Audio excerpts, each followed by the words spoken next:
Welcome to Sagar's Aptitude YouTube channel. In our today's video, let us discuss the best strategy how to clear Ssc-Cgl Tier 1. Now we know that there are some changes going on in the exam as we have new vendor. So the changes are that the paper might be lengthy, which will definitely impact on average attempt.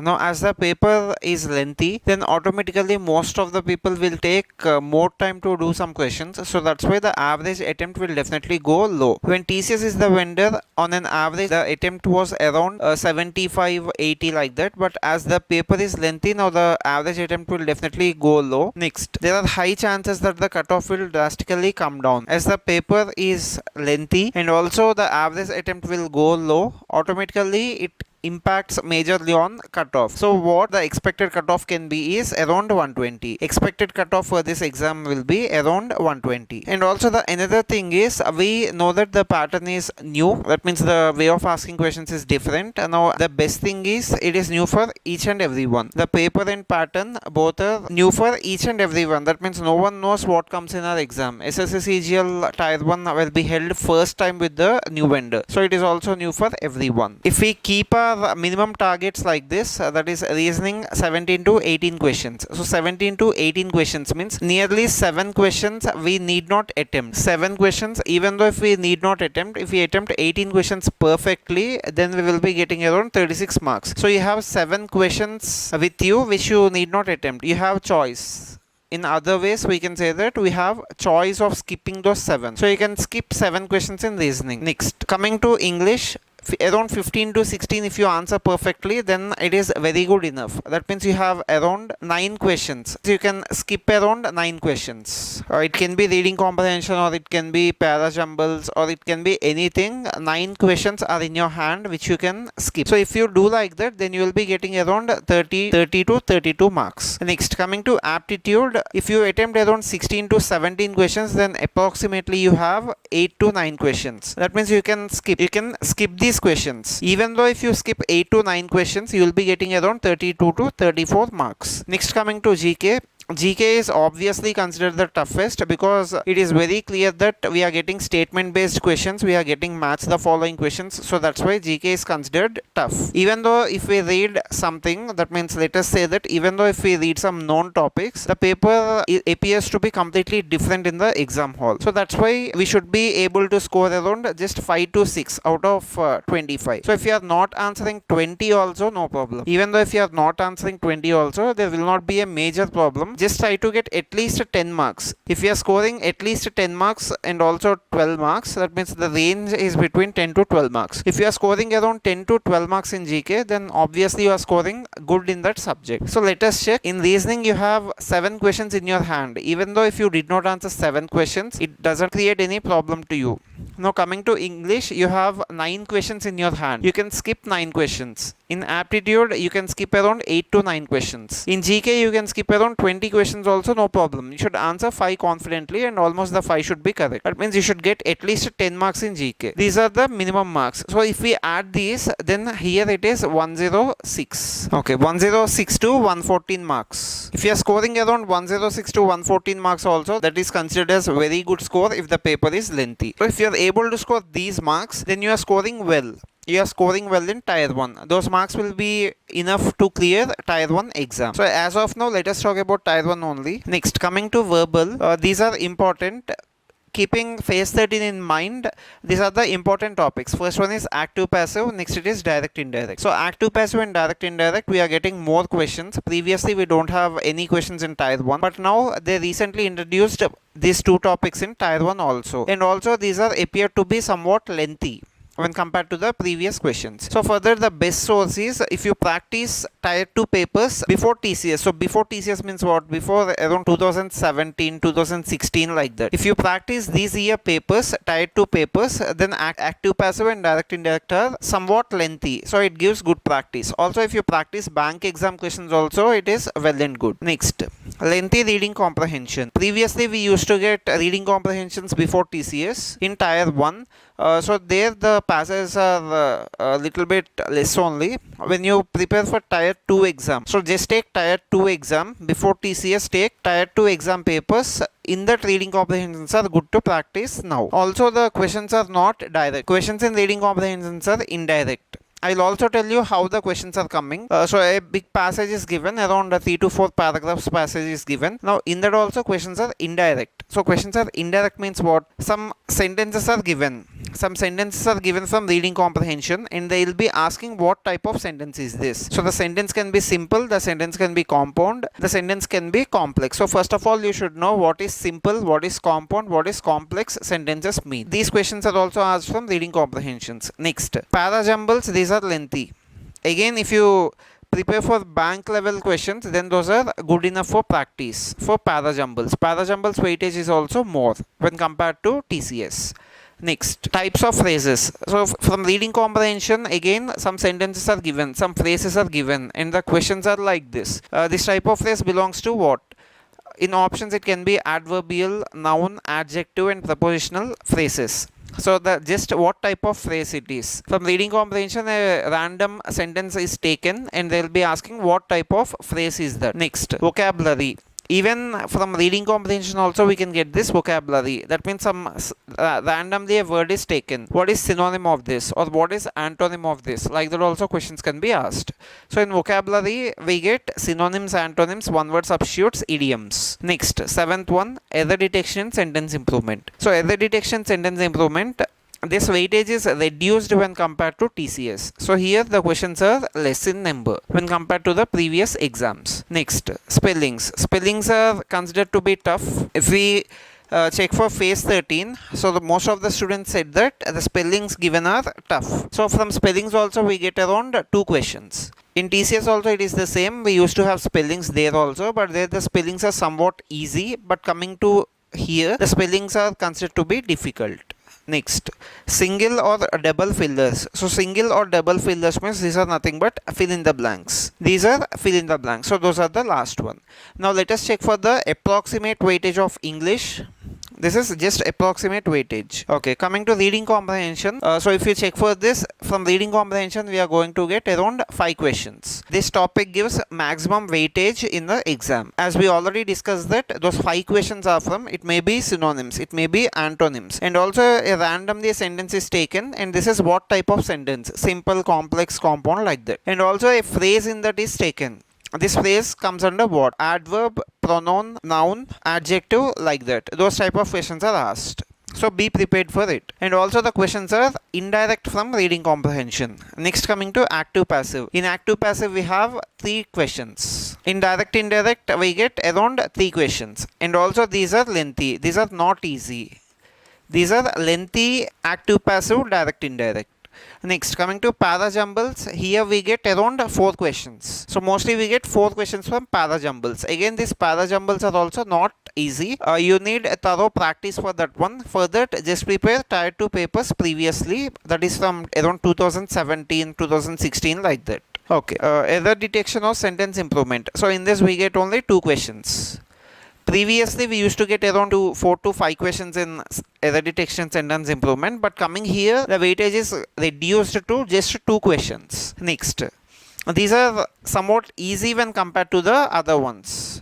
Okay, coming to vocabulary, synonyms, antonyms, one word substitutes, idioms. So from each topic we can get around 1 question. So 1 synonym, 1 antonym, 1 word substitute, 1 idiom.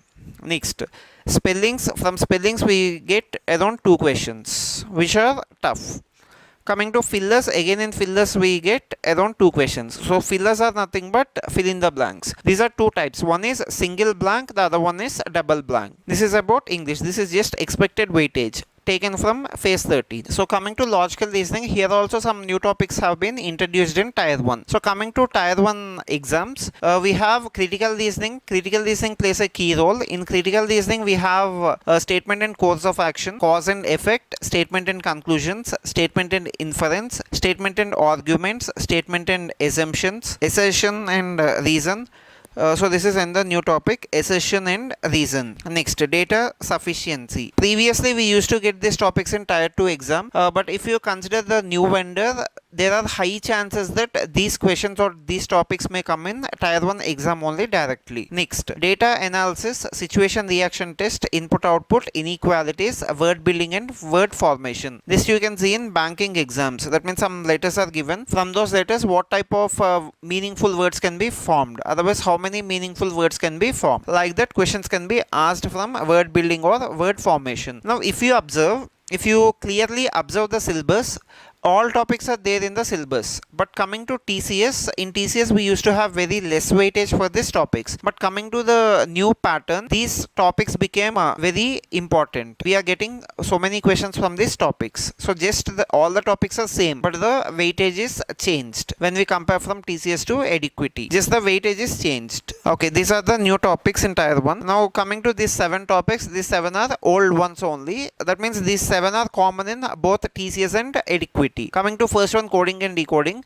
we are getting a bit difficult questions from coding and decoding, but if you are clear with the basics, then you can easily answer that question. Next, coming to series. In series we have 3 types. One is alphabets, numbers and alphanumeric. Alphanumeric means it is a combination of both numbers and alphabets. And also in some cases, series from symbols also can be given. Alphanumeric along with that symbols also. Next, analogy. Analogy is another important topic in logical reasoning. Next, odd one out. Blood relations. In blood relations we have 3 types. One is paragraph questions. That means a paragraph is given. From that paragraph, questions will be asked. Next, photograph question or narration. So photograph or narration, this is important one. We got some questions in SSC phase 13. So photograph or narration means there are 2 persons, let us say A and B.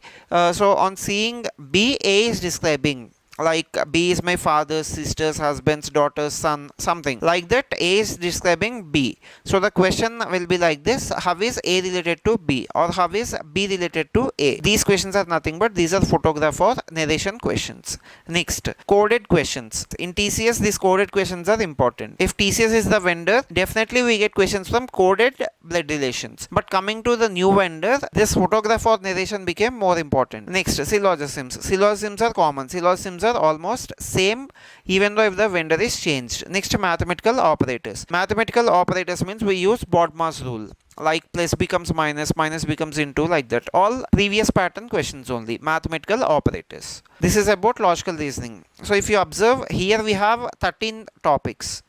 Here we have 7 topics. If you are thorough with this 20 topics, these are more than enough. These 20 topics are more than enough to clear reasoning. That means to answer reasoning questions well. Next, let us go to aptitude. Now coming to aptitude, these 10 are the new topics that are introduced. So coming to first one, Monty Hall problem. Next, Carl Pearson's rule, quartiles. In mensuration, prism and pyramid, these 2 are most important. We are getting questions from this prism and pyramid. Most importantly in mensuration, these 2 are important. So concentrate mostly on those 2. Next, coordinate geometry. Coordinate geometry is also recently introduced in tier 1. Next, conversion of different number system. This is also new one. We have binary system, we have octal system, we have decimal system, we have hexadecimal system. So conversion from each one system to the other system. Just simply be thorough in conversion from one system to the other system in those 4. That is about conversion of different number system. Next, so this topic, mod or modular arithmetic, this is another new topic. We got some questions in SSC phase 13 from this topic. This is nothing but taking remainder.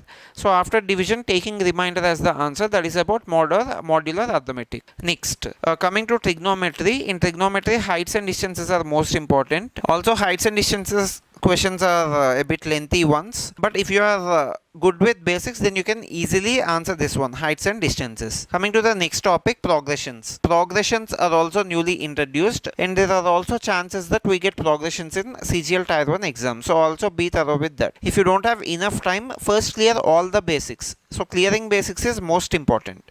Next, quadratic equations. We generally see quadratic equations in bank exams. So again, there is a chance that we may get those type of questions in CGL Tier 1 exam. If if you observe these 10, particularly these 10 are newly introduced into Tier 1 exams. Now let us check what are the old topics we have. These are the common topics for both the vendors, these 10. Okay, coming to the 10, first mixtures and irrigations. From these questions are coming lengthy. Time and work, pipes and cisterns. These are almost same. Mostly alternate days concept is important in this, time and work or pipes. Anyway, both concepts are same. Next, percentages. Profit and loss, discount. After profit and loss and discount, we have algebra. In algebra, go through all the formulae, give you an edge over others. Next, number system. In number system, like units, digit, divisibility rules, etc. those are important. Reminders and all. Next, time speed distance. In time speed distance, most important one is trains. So cover trains topic first.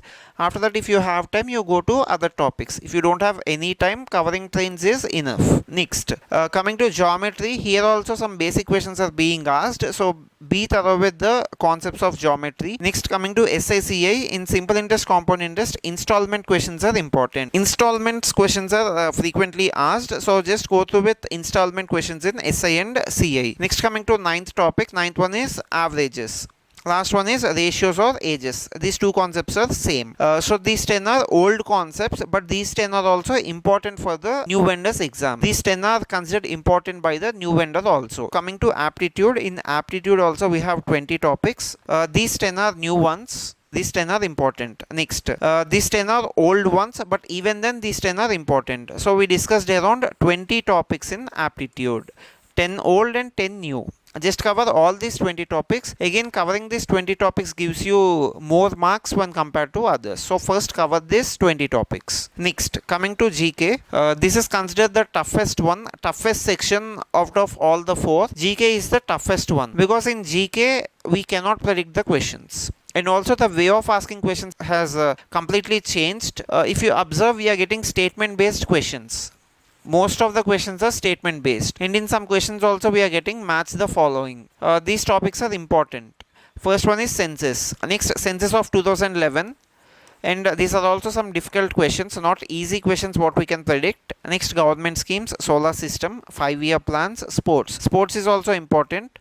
Next, Vedas, dance or festival. Articles. Even though if you take any exam, if we have polity in it, definitely we get questions from articles. So read all the important articles first if you are reading polity. Next, questions related to fundamental rights, directive principles, president. Next, important laws of physics. In physics, cover all the important laws and their definitions because we may get theory questions. Next, ruler and dynasty.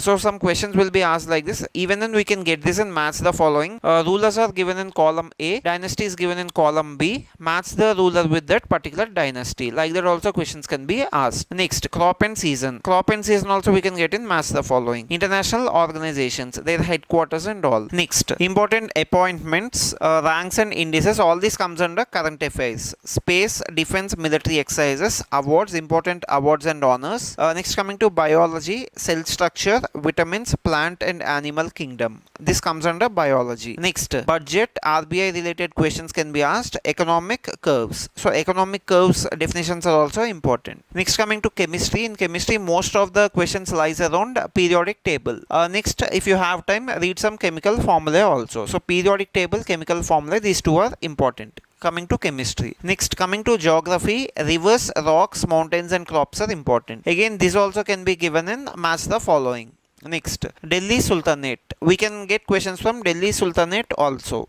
Next, governor generals or freedom fighters related. So if we can expect some questions from governor generals, if we did not get, then there are high chances that we may get questions from freedom fighters. These are important topics in GK. I'm not saying that we are going to get only these topics, but these are most important when compared to the others. So first cover these 21 topics, after that go to other topics. Like this, if you prepare these particular topics, then I feel that there are very high chances that you can clear CGL Tier 1. I'm just speaking about Tier 1 only. After Tier 1, we will discuss about Tier 2 also. So for more updates related to any government exams or like CGL, railway exams or CHSL exams, any updates regarding this or any classes related to it, do subscribe to our channel. It will be in 2 languages. It will be bilingual. It will be in Telugu and also it will be in English. You can once check our channel. I'm uploading the videos of all the new topics. So once you can check our channel, I already uploaded a few videos related to the new topics. I will also upload other new topics also very soon. So do subscribe to our channel. Thank you.